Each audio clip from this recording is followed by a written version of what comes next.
The vision, Green Schools Before a Generation is out, is a true vision of a lot of people in the United States. So I would like to take a moment to comment on that and hopefully impart with you some of that vision. Literally, taking our schools green within a generation. And what you're going to hear about today are some facts about why. We've already heard some this morning from speakers. It takes leadership like some of you. Mark Krieger's here from Humble ISD. He told me when I first met him last summer, we're willing to spend extra money to make sure our buildings are energy efficient because it makes sense. And I know each of you has different practices that are similar. Taking school systems green is a step up from that. And our young generation expects it. Many of those kids are committed to the environment. I know my stepson, who's 24 now, I speak to him.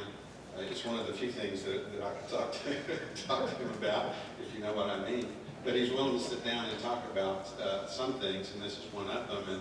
And he's surprised to learn that we're not already doing what makes perfect sense to do with regard to buildings. So there are a lot of kids like that. So this vision is something that is large enough now in the United States that you can bank on it. You can bank on it. So hopefully you folks will learn enough today to be able to go back, talk to your peers, talk to your administrators, or to share with your board this vision. Some of the practical aspects of green schools, I'm going to let you read these. Energy savings and water savings are two of the biggest that go right to the pocketbook. There are a lot of more qualitative aspects of green schools that are important that you'll hear about. But these two really hit your operating costs. And here's a translation of that into real money. These 30 buildings where an extensive study was done over a period of 1 year by a gentleman, Greg Katz, out of Washington, D.C., who's a green building expert. He went and interviewed, visited each of these schools, and basically quantified what they found to be their operating cost savings and energy savings. So I'm going to let you read these issues, but I'm going to summarize them. Bottom line, schools are healthier, and absenteeism is down. Students and staff are proud of green schools, and teacher retention goes up. Operating costs go down. There's nothing on this list that is not good about building green. And you heard Dr. Saavedra say that they may cost a little more, and that may be the case. But it's also a fact that you'll hear today of experiences of schools here locally that didn't cost any more than they normally would have spent on a conventional building. The bottom line is this: we've gotten a lot better as architects, engineers, and designers. We've gotten a lot better as builders, so that the cost premium, and by the way, manufacturers of green materials are a lot more prevalent now, so there's not a cost premium for those materials. So the cost has dropped to near zero cost premium for green buildings and green schools.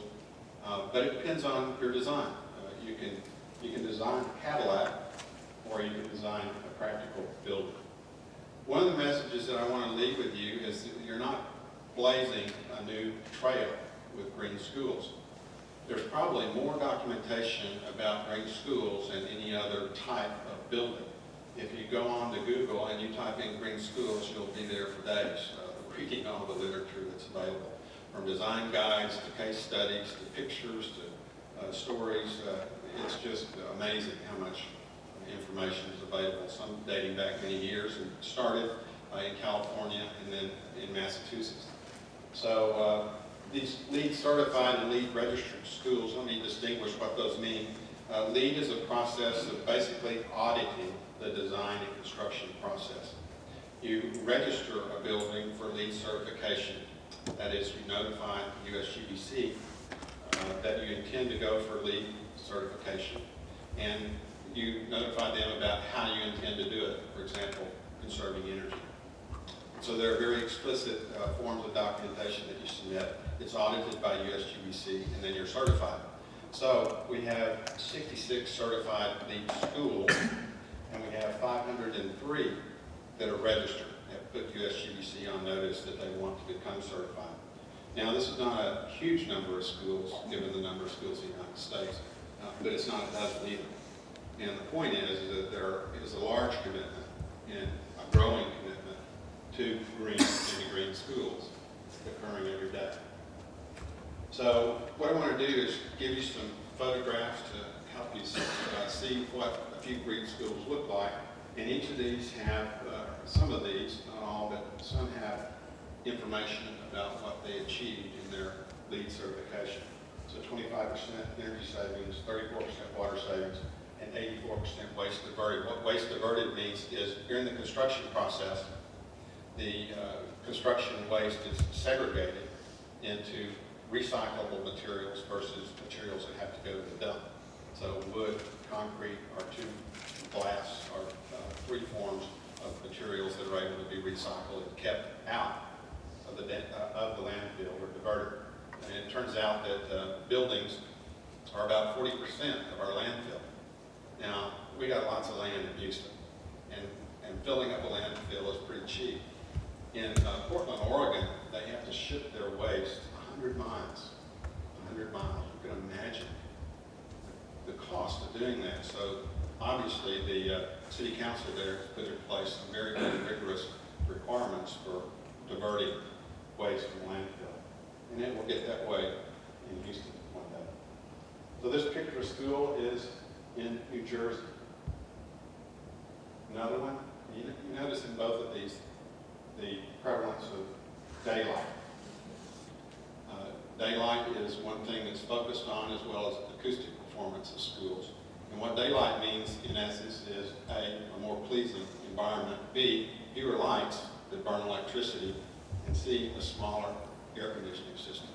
So right off the bat, the more daylight you can get in the building, the less energy you're going to expend. This particular example is a form of integrated design.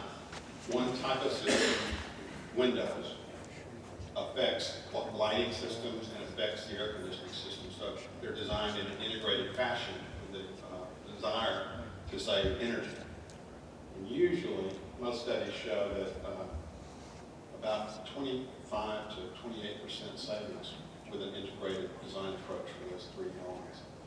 And that's just three. So this particular school is in Massachusetts. Massachusetts is behind California, is one of the most aggressive states in implementing green, not only in schools, but elsewhere. And you see again, daylight. Again, daylight. Homewood Middle School, this is in Alabama.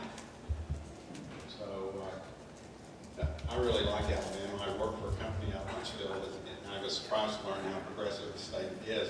We don't often think of it that way, but this is another example that folks are thinking.